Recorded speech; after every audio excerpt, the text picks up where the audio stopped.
गोबी मरुस्थल चीन में है। ऑप्शन 1 सही आंसर है। सीन नदी किस नगर से होकर बहती है? पेरिस से। पेरिस सीन नदी के किनारे अवस्थित है। भारतीय संविधान में संशोधन के लिए विधेयक लाया जा सकता है या तो लोकसभा या तो राज्यसभा, दोनों में किसी सदन में लाया जा सकता है संविधान संशोधन विधेयक। अगर कोई वित्त विधेयक लोकसभा द्वारा स्वीकृत हो जाए तो राज्यसभा इसे अधिक से अधिक कितने दिनों तक रोक सकती है? तो 14 दिनों तक। और वित्त विधेयक या मनी बिल जो होता है वो केवल लोकसभा में आती है, लेकिन संविधान संशोधन विधेयक वो लोकसभा में भी आ सकती है और राज्यसभा में भी आ सकती है। वित्त विधेयक केवल लोकसभा में आ सकती है और लोकसभा से पारित हो जाने के बाद राज्यसभा इसे मैक्सिमम 14 दिनों तक रोक सकती है। भारतीय संविधान के लिए प्रथम संशोधन विधेयक कब आया था? तो 1950 में ही आ गया था, जिससे कि हमने अपना 9th शेड्यूल जोड़ा था। भारतीय संविधान भारत के राष्ट्रपति को अधिकार नहीं देता। राज्यों की मुख्यमंत्री की नियुक्ति का अधिकार यह राष्ट्रपति का नहीं है, जबकि प्रधानमंत्री की नियुक्ति, रक्षा बलों का सर्वोच्च कमांडर होना और देश के किसी भाग में आपातकालीन स्थिति लागू करना यह राष्ट्रपति के अधिकार में आता है, लेकिन राज्यों के मुख्यमंत्री की नियुक्ति राष्ट्रपति के अधिकार में नहीं आता है। भारत के राष्ट्रपति के चुनाव में कोई विवाद हो तो उस विवाद को सौंपा जा सकता है भारत के सर्वोच्च न्यायालय को। अगर राष्ट्रपति के चुनाव में कोई विवाद है तो वह सुप्रीम कोर्ट को सौंपा जा सकता है, तो सुप्रीम कोर्ट उस पर अपना डिसीजन देती है।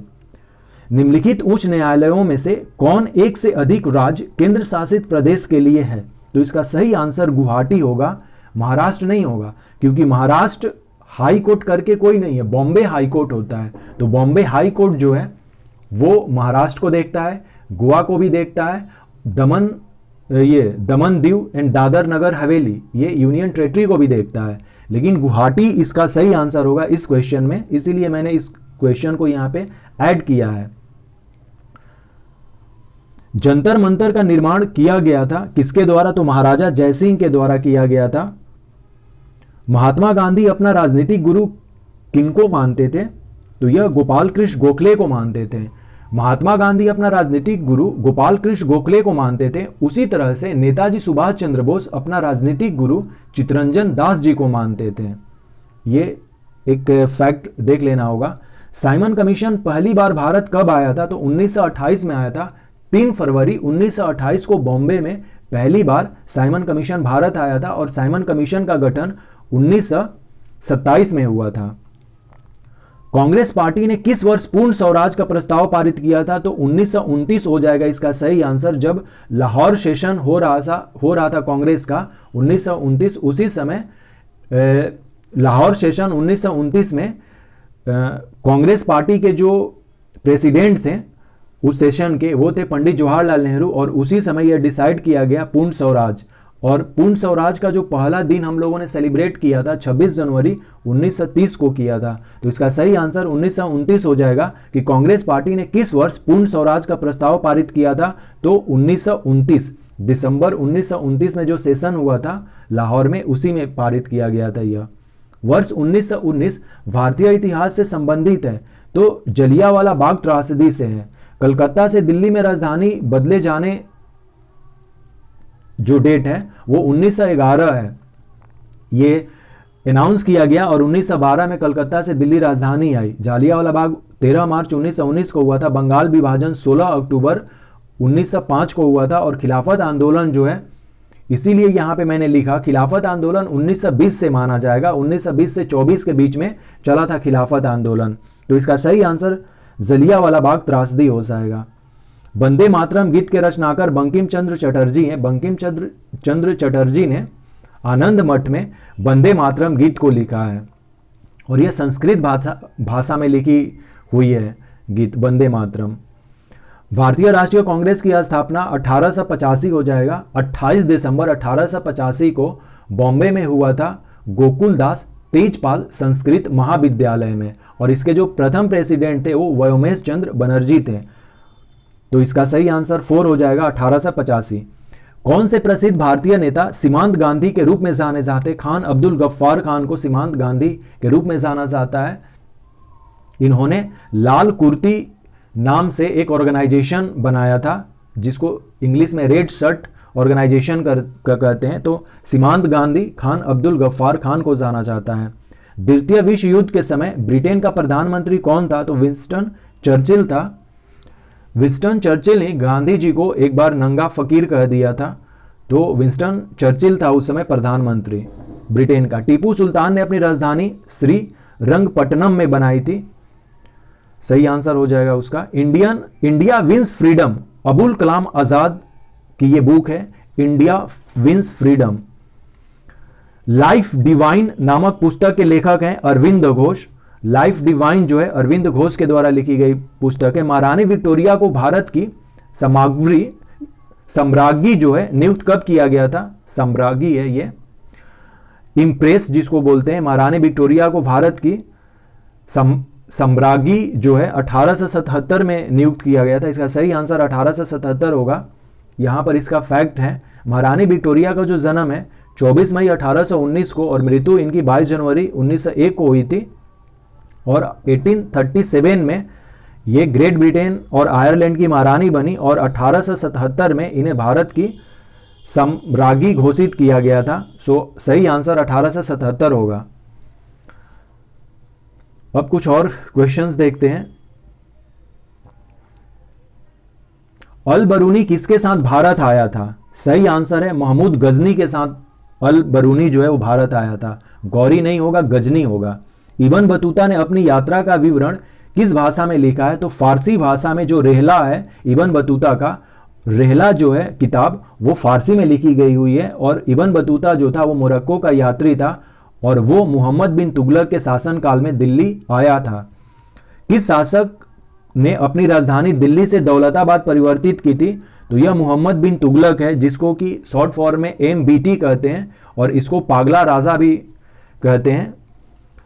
तो या सनकी राजा इस तरह से लिखा जाता है, लेकिन इस तरह के वर्ड यूज नहीं करने चाहिए जनरली हमें।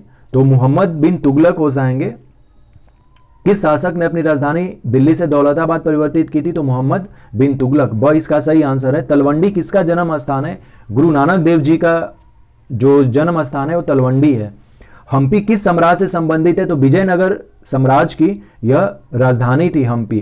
तंबाकू पर किस शासक ने प्रतिबंध लगाया था? सो इसका सही आंसर जहांगीर हो जाएगा। जहांगीर ने तंबाकू पर प्रतिबंध लगा दिया था। आईने अकबरी कितने भाग में विभक्त है? तो 3 भाग में विभक्त है। आईने अकबरी पर मैंने डिटेल्स में वीडियो भी बनाए हैं। दीन इलाही संबंधित है अकबर से। दीन इलाही जो है अकबर के द्वारा स्टार्ट किया गया था 1582 में। कौन मुगल बादशाह आलमगीर के नाम से जाना जाता है? तो औरंगजेब आलमगीर के नाम से जाना जाता है। अकबरनामा की रचना अबुल फजल ने की थी। पानीपत का प्रथम युद्ध 1526 में हुआ था इब्राहिम लोदी और बाबर के बीच में, जिसमें कि बाबर जीत जाता है। दामिने कोह जो है वो भूभाग से रिलेटेड है और भागलपुर एरिया में जो संथाल परगना है वहां पर वर्ड यूज किया जाता था भूभाग के लिए दामिने कोह। तो ये काफी इंपॉर्टेंट है दामिने कोह जो है। तो इसका सही आंसर भूभाग हो जाएगा। मैं फिर से एक बार रिपीट करता हूं, दामिने कोह जो है भागलपुर एरिया वाला जो संथाल परगना एरिया है उसी को दामिने कोह कहा जाता था ब्रिटिश शासन में। तो वो एक भूभाग है। दामिने कोह जो है वो एक भूभाग है। अस्थाई बंदोबस्त जो है कर्नवालिस ने ले आया था। इसका आंसर द होगा, कर्नवालिस। अस्थाई बंदोबस्त जिसको कि परमानेंट सेटलमेंट या जमींदारी सिस्टम कहते हैं, जो कि 1793 में 1793 में कर्नवालिस के द्वारा लाया गया था। पुर्तगालियों ने गोवा पर 1510 में अधिकार किया था। बंगाल विभाजन जो है 1905 इसका सही आंसर हो जाएगा। 16 अक्टूबर 1905 को इन्फोर्स हो गया था। अब हम लोग देखते हैं असर्शन और रीजन वाला क्वेश्चन है। फाहियान चीनी यात्री था? हाँ, फाहियान चीनी यात्री था। और वह गुप्त काल में भारत आया था? हाँ, यह गुप्त काल में भारत आया था। दोनों सही आंसर है। जो चंद्रगुप्त विक्रमादित्य सेकेंड है उनके शासन काल में फाहियान भारत आया था। तो इसका सही आंसर ए ही हो जाएगा, क, यानी कि ए और आर दोनों सही है। और आर जो है सही व्याख्या भी कर रहा है कि फाहियान चीनी यात्री था और वह गुप्त काल में भारत आया था। नेक्स्ट हम लोग देखते हैं, which one of following emperor had the highest number of Hindu generals in Mughal army, तो औरंगजेब इसका सही आंसर है। सबसे ज्यादा औरंगजेब के आर्मी में हिंदू इंप्लॉय थे। Who has the founder of Nalanda university? Kumar गुप्त फर्स्ट, यानी कि ऑप्शन बी करेक्ट आंसर है। Why was Nalanda university famous in the world? तो नालंदा यूनिवर्सिटी जो है यह बुद्धिस्ट रिलीजियस फिलोसफी के लिए जाना जाता है, तो इसका ऑप्शन सी आंसर हो जाएगा। इंडियन ओपिनियन जो है महात्मा गांधी द्वारा 1904 में शुरू किया गया एक समाचार पत्र है। इसके प्रथम संपादक मनसुख लाल नजर थे। कई बार ये क्वेश्चन आता है कि इंडियन ओपिनियन किसने शुरुआत की थी? तो यह महात्मा गांधी ने शुरुआत की थी इंडियन ओपिनियन, और यह एक समाचार पत्र है। कोरबा बार बार आता है, यह छत्तीसगढ़ में है। कोल माइंस के लिए जाना जाता है कोरबा। गद्दर मूवमेंट जो है यह लाला हरदयाल के द्वारा फाउंड किया गया था। पूना पैक्ट गांधी जी और अंबेडकर जी में हुआ था 1932 में। डायसी जो है यह मॉन्टफोर्ड रिफॉर्म के चलते आया था, इंट्रोड्यूस हुआ था, और मॉन्टफोर्ड रिफॉर्म जो है जिसको कि गवर्नमेंट ऑफ इंडिया एक्ट 1919 कहते हैं। ऑप्शन डी करेक्ट आंसर है। The transfer of capital from Delhi to Daulatabad Mohammad bin Tughlaq ने किया था। Agra city was founded by Sikandar Lodi के द्वारा किया गया था 1504 में। Which of the following king was the last ruler of Sung dynasty? So इसका सही आंसर बी हो जाएगा, देवभूति। और देवभूति जो है, देखिए सुंग डायनेस्टी जो है मौर्यन एम्पेयर के बाद जो मगध में साम्राज्य हुआ था 185 बीसी में सुंग डायनेस्टी का स्थापना हुआ था, और सुंग डायनेस्टी के बाद कन्नब डायनेस्टी आता है। तो ये देख लीजिएगा क्वेश्चन। सो इस क्वेश्चन का सही आंसर हो जाएगा Devabhuti, last ruler of Sung dynasty. तो ये अपने कुछ पॉलिटी और हिस्ट्री के क्वेश्चंस रहे। आशा करते हैं कि ये क्वेश्चंस आपको काफ़ी बेनिफिट करेंगे। So thanks and take care.